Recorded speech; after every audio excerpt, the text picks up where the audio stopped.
Good morning. This is Elizabeth Jennings with Saturday Morning Inspiration, and today's topic is I'm going to do a little bit of switch.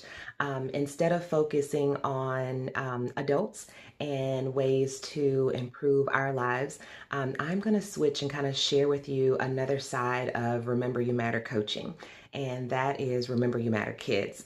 Um, Personally speaking, I am an occupational therapist and I have 17 years of experience working as an occupational therapist. And out of those 17 years, about 14 of those years I've spent working with kids.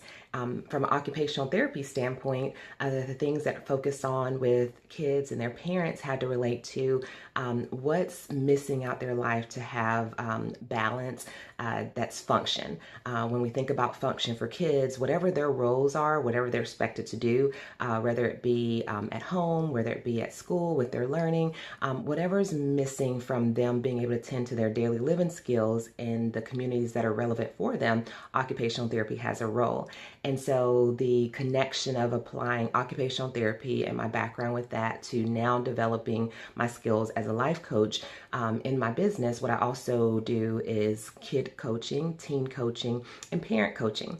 And the reason why there's such a nice connection between occupational therapy and life coaching for kids and teens and even parents is it focuses on that holistic wellness.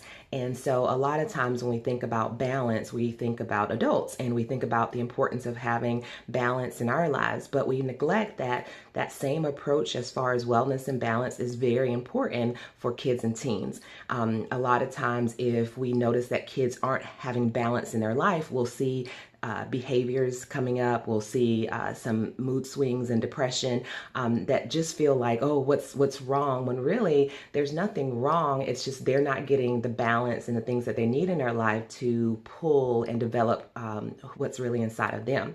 And so the importance of taking a step back and just like we say, take time out for yourself. You really have to look at your kid's life because at this point they don't have the reasoning to figure out, how is my life balanced in all the areas that's needed. So that's where it's important to have that education from an adult standpoint or someone else on the outside coming in and just instructing or guiding that so there's an awareness with that. And so I want to kind of just really quickly talk about a concept that I've developed in my business. It's called the success tree. And this principle can relate to adults or children. And I just want to share that with you as a way of if parents are looking at or educators are looking at how can I, look at this assessment to see if this child have balance. Here's a quick way of doing it. The concept is the tree of success. So when you think about tree, there's 4 acronyms that I want you to remember. It's TREE. The first one is teach, and that one focuses on you're just going to teach the core concept of wellness and balance to ensure that students are having a change mindset, a mindset of success, a mindset of growth, a mindset of open doors of possibility. The next one is reach.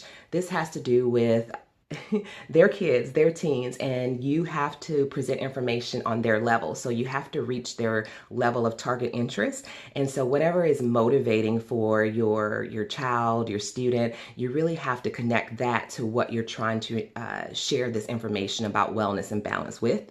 The next area is equip. This has to do with the education and the instruction in the areas of wellness and balance. And so when you're thinking about that, a lot of times we can't just say it for kids and teens. We really have to show them what that means. And we have to show them what it feels like to go through the process. So instead of talking about, we'll take some deep breaths or take a break, sometimes we may have to sit there and sit through a yoga video with them or teach them some skills of quick meditation or teach them how to take a time out and what that really means to show them. For some kids, it's more a physical and aggressive activity they may need. So we may need to go out and go for a run with them and explain, what that feels like. How did your body feel before you went for that run and after you went for that run? Or a quick one would be just doing some jumping jacks or just some activities that get their blood flowing and just discussing that with them. How did you feel prior to doing the activity and how does your body feel now? And do you think this can help you in the future? This is us equipping them with that information. And the last one is empowerment.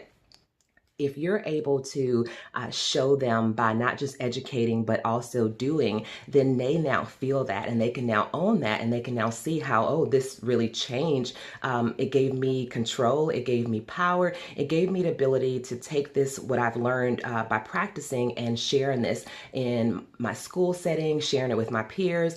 When I'm frustrated or I need a break, it gives me something to do. So now you're empowering them with the tools that they can have to actually use and share this with others. So when they see their peers having an issue, or when they're talking about it, instead of just, getting upset or saying, oh yeah, I understand, they now can kind of share with them what to do to improve that areas. So when we think about this concept of growth and success, a lot of times we focus on, well, school is doing it for our children, but no, we have to realize that it starts at home. It starts with us knowing what we need to do to empower kids, but it also does, if they're not getting it at home, then it's the responsibility at school to share the same information. And so if you just remember this tree concept and realize how important that is for changing the mindset, and just opening up new doors of possibilities for our youth, then you'll see some major changes in the future generation of tomorrow. So once again, this is Elizabeth Jennings with Remember You Matter Coaching. And if you want any more information about this topic, then feel free to inbox me, reach out via my Facebook page to connect with me. And I would love to share more information on the importance of infusing and empowering our kids with balance and wellness for the future, for tomorrow. Thank you. Bye-bye.